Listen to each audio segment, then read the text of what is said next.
جس پر انہوں نے کہا کہ نہیں ہم 73% لوڈ شیڈنگ کر رہے ہیں. انہوں نے کہا کہ KAC کو دوبارہ بحال کرنے کا آج میں حکم صادر کر سکتا ہوں. ایک بات اور آنریبل چیف جسٹس نے کہی کہ 10 سال پہلے ہم نے آپ کو, ہمارے حکومت نے آپ کو کہ الیکٹرک اس لیے نہیں دیا تھا کہ آپ لوڈ شیڈنگ کریں, جبکہ گورنمنٹ نے اس بنیاد پر آپ کے ساتھ ٹیرف ایگریمنٹ کیے تھے کہ آپ یہ انشور کریں کہ شہر کراچی میں کبھی بجلی نہیں جائے گی. ایک اور بات انہوں نے بتائی کہ میں ذاتی طور پر میں نے وزٹ کیا شہر فیصل کا, نہ صرف شہر فیصل بلکہ جو وائر ہے, وائروں کے اندر تانبے کی چوری اور دیگر چوری میں بھی کہ الیکٹرک کے تمام لوگ ملوث ہیں. نہیں تو ندیم صاحب اس کا متبادل کیا ہو سکتا ہے؟ نیپرا سے بھی پوچھا گیا, تو کیا سمجھتے ہیں کیا ہوگا پھر کہ الیکٹرک کا متبادل؟ بالکل ہو سکتا ہے. دیکھیں جب KAC موجود تھی تب بھی تو یہ مشکلات ساتھ ساتھ چل رہی تھی, لیکن کم سے کم کنٹرولنگ نظام تو ہمارے پاس تھا نا. آج انہوں کا ایک اور بھی بڑا عدالتی بڑا ریمارکس ہے کہ اگر ایک بندہ بجلی کا بل نہیں بھر رہا تو پورے علاقے کی بجلی آپ کس قانون سے کاٹ سکتے ہیں. دیکھیں متبادل کی بات جب کی جاتی ہے کہ جب کوئی ہمارے پاس آپشنز نہ ہو. کہ الیکٹرک کے جو رویہ ہے وہ آپ خود مجھ سے زیادہ جانتے ہیں, اور K21 نے اس سے قبل بھی کئی پروگرام منعقد کیے ہیں. آپ خود دیکھیں کہ شہر کراچی کے لوگ کس طرح پس رہے ہیں, اور گھروں میں بھتے کی صورت پہ آپ کے ہمارے گھروں میں بھتے کی صورت میں کہ الیکٹرک بل بھیج رہی ہے. آپ خود انصاف کریں کہ کیا یہ تمام چیزوں پہ کوئی کنٹرولنگ نظام نہیں تو سر یہ جو پوچھا گیا کہ کتنی تاریں لگائی گئی, ہر قسم کا مکمل حساب لیا جائے گا, کیا سمجھتے ہیں جو کاپر وائرز اتار کے سلور وائرز لگائی گئی ہیں تو اس کا کیا, اس کا آلٹرنیٹ کیا ہے؟ اس کو کیسے مسئلے کو حل کیا جا سکتا ہے؟ اس کا آلٹرنیٹ یہ ہے کہ ان سب کے نام علم میں ڈالے جائیں. انہوں نے ایک اور بھی ریمارکس دیے. انہوں نے کہا کہ عدالتی آبزرویشن ہے کہ جتنا انہوں نے کمائے ان کے جرمانے کیے جائیں, اور انہوں نے بیگ بھر بھر کے پیسہ منتقل کیا. یہ بھی عدالتی ریمارکس تھے جس پر مونس جو صاحب تھے الوی صاحب, ان کے پاس کوئی جواب نہیں تھا. عدالت نے ان کو کہا کہ آپ عدالت کو مس لیڈ نہ کریں, عدالت تمام چیزیں سمجھتی ہے اور متبادل کے طور پر ہم تمام آپشن پہ غور کریں گے. اس حوالے سے نیپرا چیئرمین کو سختی سے ہدایت کی گئی ہے کہ 13 اگست کی سماعت اٹینڈ کریں, جبکہ چیئرمین نیپرا نے کہا کہ میں جو ڈیم بن رہا ہے اس ڈیم کا میرا بہت امپورٹنٹ وزٹ ہے. آنریبل چیف جسٹس جناب جسٹس گلزار صاحب نے کہا نہیں, ہم آپ کو کسی بھی صورت میں نہیں جانے دیں گے. 13 اگست کی سماعت میں آپ نے عدالت کو اسسٹ کرنا ہے. عدالت آپ کے اچھا ندیم صاحب اس وقت اصل ایشو کیا ہے کہ الیکٹرک کا اس پر موقف کیا ہے؟ کہیں پر یہ دیکھا جاتا ہے کہ بولتے ہیں فرنس آئل کی کمی ہے. ہم نے بارہا اس پر پروگرام کیا, پورٹ قاسم پہ 2 ان کے پاور پلانٹس ہیں فرنس آئل کے. ہم نے یہ بھی بتایا کہ PSO کا بھی وہاں پر جو ہے وہ لیٹر سامنے ہے کہ ہم نے تو ان کو وافر مقدار میں جو ان کو ریکوائرڈ تھی چیزیں وہ دے چکے تھے. تو اصل غلطی کیا ہے, غفلت کیا ہے کہ فرنس آئل کی کمی ہے جو یہ کم نہیں کر پا رہے ہیں اپنی لوڈ شیڈنگ کو؟ آپ کا صحیح سوال ہے. اصل بات ہے لوڈ مینجمنٹ اور مس مینجمنٹ. ان کے جو 70% جو ان کے شیئر ہولڈرز ہیں, ان کی جو مینجمنٹ ہے ان کا مین مقصد ہے کراچی کا پیسہ سمیٹنا. جب سے کہ الیکٹرک 10 سال سے انہوں نے کوئی بھی ایسا پاور والا پروجیکٹ سامنے نہیں لائے, ماں سوائے لوگوں کو پریشان کرنے کے. اب تک کہ الیکٹرک نے کوئی واضح انویسٹمنٹ نہیں کی. اپنی پوری پاکستان کی سب سے لیجنڈ جو جگہ ہے, کراچی کی پرائم جگہ ہے, وہاں کے الیکٹرک نے اربوں خربوں روپے کی زمینوں پہ نہ صرف قبضہ کیا ہوا ہے بلکہ ان کے پاس کوئی شخص ان کے ہیڈ آفس میں کوئی غریب آدمی کمپلین لے کے بھی نہیں جا سکتا. تو بات یہ کہ کوئی ٹرانسفارمر کے قانون اور دیگر اتنے سخت قانون ہے جس کو عدالت کئی سال سے آبزرویشن کر رہی تھی. اچھا کہ الیکٹرک کا موقف یہ بھی سامنے آیا ہے کہ بجلی بھی بڑی مقدار میں چوری کی جاتی ہے, تو اس کا کوئی مؤثر نظام نہیں بنا سکے اب تک, اسٹریٹجی نہیں بنا سکے کہ چوری کو روکا جا سکے, یا واقعی اصل مسئلہ ہے؟ مونس الوی صاحب نے کہا کہ ہم کچھ علاقوں میں نہیں جا سکتے. تو انہوں نے فرمایا کہ جب اتنے ڈیجیٹل دور میں آپ ایک میٹر آف نہیں کر سکتے تو اس کے نظام کی یہ آپ کی اپنی مس مینجمنٹ ہے. آپ کسی ادارے کے CEO ہیں, آپ کی قابلیت اور آپ کی جو ٹیم مینجمنٹ ہے کیا اس کی اتنی قابلیت نہیں ہے کہ جو شخص بل نہ بھرے آپ اس کا بل کاٹیں؟ آپ پورے علاقے کو تاریکی میں نہیں تبدیل کر سکتے.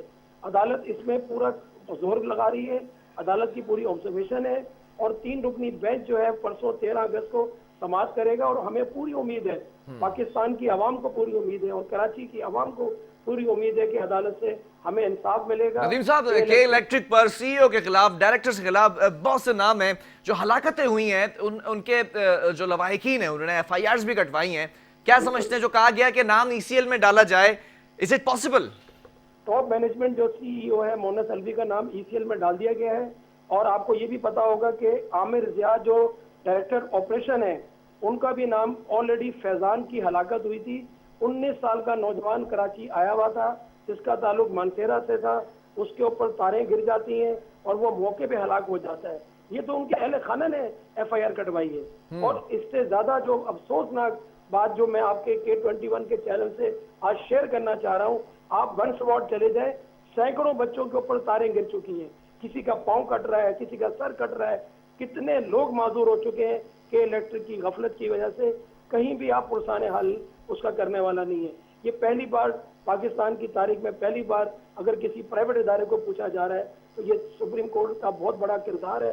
کام تو وزیر اعظم کو کرنا تھا, کام تو صدر پاکستان کو کرنا تھا, لیکن افسوس کے ساتھ پاکستان کی بدقسمتی ہے کہ یہاں ہمیں کوئی ایسی مینجمنٹ. اچھا, ہم نے ماضی میں بھی دیکھا, گزشتہ کچھ روز قبل کی بات ہے, پی ٹی آئی جو اپوزیشن میں ہے سندھ میں, انہوں نے دھرنا بھی دیا, پھر فیڈرل کی جانب سے جو ہے ریپریزنٹیٹیو وہ بھی آئے اور کے الیکٹرک سے بات چیت کرنے کی کوشش کی گئی. پھر اسد عمر صاحب نے کہا تھا کہ اب لوڈ شیڈنگ نہیں ہوگی, گورنر بھی موجود تھے, سب نے اس بات کا اندازہ دیا, پھر بھی لوڈ شیڈنگ ہوتی ہے.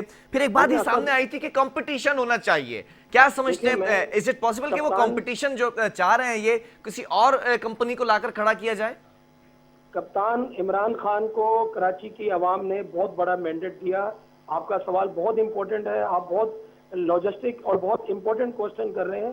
کپتان عمران خان کی ٹیم نے بہت مایوس کیا, شہر کراچی نے ڈبہ توڑ کے ان کو ووٹ دیے, لیکن انہوں نے عوامی مینڈیٹ کا اس طریقے سے مذاق اڑایا. اس بات کا بھی آپ خود اندازہ لگا سکتے ہیں کہ شہر کراچی کے ساتھ کتنا بڑا ظلم ہو رہا ہے, کتنی بڑی زیادتی ہو رہی ہے. کوئی یہ ٹیرف کے اندر بھی بہت بڑا منافع لے رہا ہے کہ الیکٹرک. نیپرا کو میں نے بذات خود ان کے چیئرمین کو میں نے آج بتایا, میں نے کہا چیئرمین صاحب آپ کو یہاں پر پورا آپریشن ٹیم کراچی میں بڑھانی پڑے گی. کراچی بہت امپورٹنٹ ہے, کراچی کا صنعتی علاقہ بہت متاثر ہے, کراچی کے جو سب سے بڑے مقامی علاقے ہیں ان کے لوگ بہت پریشان ہیں. اور آپ ان کے میٹروں کی اور آپ ان کی تنصیبات کی, آپ ان کی جو نظام کو اگر آپ دیکھیں تو کوئی نظام کسی نظام سے میچ نہیں کر رہا. عوام بہت پریشان ہے. مجھے تو کچھ اور لگ رہا ہے کہ ایسا نہ ہو کہ عوام سڑکوں پر ہو. یہ بہت بڑا موقع ہے. نہیں ندیم صاحب, عوام رول رہی ہے, پریشان ہو رہی ہے. چیف جسٹس صاحب نے بھی یہی کہا کہ جب چھوٹے علاقوں میں چھوٹے گھروں میں لائٹ جاتی ہے تو کیا حال ہوتا ہے, آپ کو شاید معلوم نہیں ہے. تو پھر اب کیا پروسیڈنگز دیکھ رہے ہیں, کیا آگے جو ہے وہ معاملات نظر آ رہے ہیں؟ کیونکہ فیڈرل نے جب اس بات کا اندیا دیا تھا کہ لوڈ شیڈنگ نہیں ہوگی, اس کے باوجود بھی کہ الیکٹرک کو کوئی فرق نہیں پڑتا. آج بھی اگر بات کی جائے, چیف جسٹس صاحب نے کمرے عدالت میں بھی یہ لوڈ شیڈنگ کو منع کیا, تو کیا لوڈ شیڈنگ ختم ہو گئی؟ ختم تو نہیں ہوئی. آج ابھی تک کچھ علاقوں کی جو اطلاعات آ رہی ہے, ابھی بھی 25 سے 30% کراچی میں ان کے میسیجز چل رہے ہیں. اور افسوس کے ساتھ کہنا پڑ رہا ہے کہ رات کو 3 سے لے کے صبح فجر کی نماز تک انہوں نے لائٹیں بند کرنے کا جو میسیج چلا رہے ہیں, اس کے اندر بھی لوڈ مینجمنٹ اور ٹیم مینجمنٹ کا بہت بڑا پارٹ ہے.